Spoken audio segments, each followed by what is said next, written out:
सास का मायका प्रेम। रिद्धि की सास को हर वक्त अपने मायके का गाना गाने की आदत थी। अरे बस करना माँ, मामा का ये किस्सा तो 50 बार पहले भी सुना चुकी है। अरे हाँ, तो क्यों ना बताऊं। तेरे चाचा तो उस वक्त हाथ झाड़ कर खड़े हो गए थे। तब मामा ही था तेरा जो आगे आया और मदद की। देखो अब ठीक है ना, जो हो गया सो हो गया। क्यों एक बात को हमेशा गाती रहती हो। अब तो बहू घर आ गई है, उसे तो सबको मान कर चलना है ना, कि सिर्फ सास का मायका ही समझेगी वो। तभी वहाँ रिद्धि आ जाती है। माँ, आज मैं घर जा सकती हूँ? माँ को मेरी बहुत याद आ रही है। शादी के बाद एक बार भी नहीं गई। हाँ तो कौन जाता है। अरे मेरी शादी के बाद जब मैं विदाई होकर आई, इतना बड़ा ससुराल मेरा, खाने वाले 10 लोग और बनाने वाली मैं सिर्फ एक। ऐसा लग रहा था जैसे सिर्फ खाना बनाने के लिए ही ब्याह किया है। वो तो मेरा भाई था, गांव से एक काम करने वाली चाची को भेज दिया जो मेरा हाथ पटाती थी, और उसको पैसा, खाना, कपड़ा, रहने के लिए कमरा, वो सब किसने दिया था? तुम्हारे भाई ने। ये मामला रोज का था। ससुर भी जब गुस्सा होते तो वो सारी बात कह देते जो उनके मन में इतने समय से चल रही थी। मेरा भाई, भाभी, भतीजा, भतीजी सब छुड़वा दिया। मैंने जीवन भर सिर्फ तुम्हारे परिवार वालों से निभाया, लेकिन अब भी चैन नहीं है तुमको। बहू के सामने सास को लगा कि उसकी बेइज्जती हो रही है। अब सुन बहू, अपने कमरे में जा, कहीं नहीं जाना मायके वायके। घर का काम कौन करेगा? पड़ोसन। बहू समझ जाती है मामला गर्म चल रहा है। कमरे में जाने में ही भलाई है। कमरे में क्या है? तुम्हारी माँ हर वक्त चिक चिक चिक चिक करती रहती है। कल ताई मिली थी तुम्हारी मुझे, लेकिन मजाल है सासू माँ की उन्होंने एक बुराई की हो, लेकिन सासू माँ हाँ, जब देखो तब ससुराल के लोगों की बुराई करती रहती है। बेचारे पापा जी कितना मिस करते हैं अपने घर वालों को। मेरा तो बड़ा मन करता है कि ताऊ जी, चाचा जी और सब मिलकर रहे, ना साथ रहे लेकिन आना जाना तो ठीक से रखे। हिंदुस्तान और पाकिस्तान एक हो सकता है, लेकिन चाचा और ताऊ के परिवार के साथ हम लोगों का मिलन ना जी ना, कभी नहीं हो सकता। ये बात है। देखिए मेरे साथ ना ज्यादा चैलेंज मत करिएगा। ऐसा कोई काम नहीं है जो मैं नहीं कर सकती। ससुर जी जो कि बहू की बात सुन रहे थे सामने आ जाते हैं। अरे बेटा, तू ये कर सकती है तो प्लीज मेरा परिवार किसी तरह मुझसे मिलवा दे।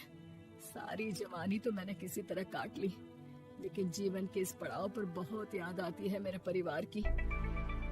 हाँ हाँ पिताजी, आप चिंता मत करिए, बस मेरा साथ देते रहिए आप दोनों। फिर देखिए कैसे माँ जी भी ठीक हो जाएंगी और पूरा परिवार भी एक हो जाएगा। थोड़ी देर बाद बहू सामान लेकर घर से निकल रही होती है कि मना किया था ना तुझे मायके जाने के लिए, फिर क्यों जा रही है? बहू कुछ कहती इससे पहले ही बेटा बोलने लगता है। क्या है माँ, वो घर जा रही है। वैसे भी उसके माता पिता ने मुझे 10 लाख दिए तब जाकर मेरा काम शुरू हो पाया, वरना तूने मेरे लिए किया क्या है? अरे वाह बेटा, बचपन से पढ़ाया लिखाया, तेरे दुख दर्द में जगी, और आज वो लोग तुझे सही लग रहे हैं। और फिर ससुराल में लड़की खुश रहे, ये तो मायके वालों की जीवन भर की जिम्मेदारी रहती है। तो ये तुमको भी तो सोचना था ना।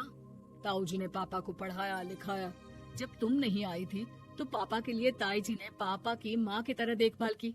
अब बोलिए। अरे तू कुछ नहीं जानता बेटा, तेरे पापा को सब पता है, तभी वो उन लोगों से वास्ता नहीं रखते। मैं उन लोगों को जानता हूँ, लेकिन मैं तुम्हें नहीं जानता कि तुम्हारे मन के लायक काम नहीं हुआ तो तुम घर की शांति बर्बाद कर दोगी। सास जोर जोर से चिल्लाने लगती है। तभी वहाँ सास का भाई आ जाता है। अरे क्यों आप लोग मेरी बहन को परेशान करते रहते हैं? पहले ये जीजा कम थे, जब बहू भी आ गई। बहन, मैंने तो 30 साल पहले ही बोला था, अपना हिस्सा ले और छोड़ इन लोगों को, चल अपने साथ। बहू समझ जाती है कि मामा ससुर की नजर किस पर है। देखा, तुम लोग मुझे अकेला मत समझना, मेरा भाई खड़ा है आज भी मेरे लिए। बहू मायके जाती है और आते वक्त साथ में एक नौकरानी ले आती है। अरे बहू, कुछ खाने को दे दे। अरे आंटी, क्यों भाभी को परेशान करती रहती हो? उनके भाई ने मुझे जिम्मेदारी दी है। किसी भी चीज की परेशानी नहीं होनी चाहिए भाभी को। जो चाहिए मुझे बोलने का। आय हाय, बहू के मायके वालों का इतना दखल। ये मेरा घर है, कोई कल का आए इसे पूरा कैप्चर कर ले, ये बर्दाश्त नहीं होगा मुझसे। क्या हो गया सासू माँ? क्यों सुबह सुबह चिल्ला रही हैं? चमेली, ओ चमेली, क्या कहा था मेरे भाई ने तुझे? अरे दीदी बहुत तेज है आपकी सासू माँ। मैंने तो बोला कुछ चाहिए तो मांग लो मुझसे। अरे निकल यहाँ से, घर को रेलवे स्टेशन बना रखा है, जो देखो वो घुमा जा रहा है यहाँ से वहाँ। ये कहीं नहीं जाएगी। ये जाएगी तो घर का काम कौन करेगा? मैं। हाँ, और क्या करती है बहुएं? घर का काम ही तो करती है, इसमें नया क्या है? तभी वहाँ ससुर जी आ जाते हैं। हाँ, तो यही बात तो तुम्हें भी समझनी चाहिए थी ना। आज बहू के मायके से नौकर आ गया तो तुम्हें बुरा लग रहा है? अरे तो उस वक्त गर्मा गर्म खाना तो सबने खाया ना। ऐसा तो नहीं है कि मेरे मायके का नौकर था तो सिर्फ मेरे लिए बनाता था। अरे निकालो इसे, फिलहाल बाद में बात करती हूँ। सास का गुस्सा जोर से नौकरानी पर फूटता है। तभी वहाँ बेटा सामान के साथ आकर खड़ा हो जाता है। चलो रिद्धि, तुम ठीक बोलती हो। मेरी माँ को तो हम लोगों की कोई फिक्र है ही नहीं, ये तो सारा दिन सिर्फ अपने बारे में सोचती है। और देखिए, मैं अब से कह रही हूँ कि अब से इस घर की तरफ आपको देखना भी नहीं है। नहीं आना आज के बाद इन लोगों से मिलने। हाँ, बस कभी कभी दिन में 2 बार मिलने आ जाओ। नहीं, बिल्कुल नहीं। ससुर झूठा नाटक करते हुए। मेरी बीवी ने मुझे मेरे ही परिवार से दूर कर दिया, आज बहू मेरा इकलौता बेटा दूर कर रही है। हाय, कैसे जीऊंगा मैं? वाह, वो भाई जो आपको बेटे की तरह मानता था, उन्हें छोड़ने में तो दुख नहीं हुआ। आज खुद का बेटा छोड़कर जा रहा है तो कैसे जीऊंगा? बड़े आए। अब सास समझ चुकी थी कि उससे गलती क्या हुई है।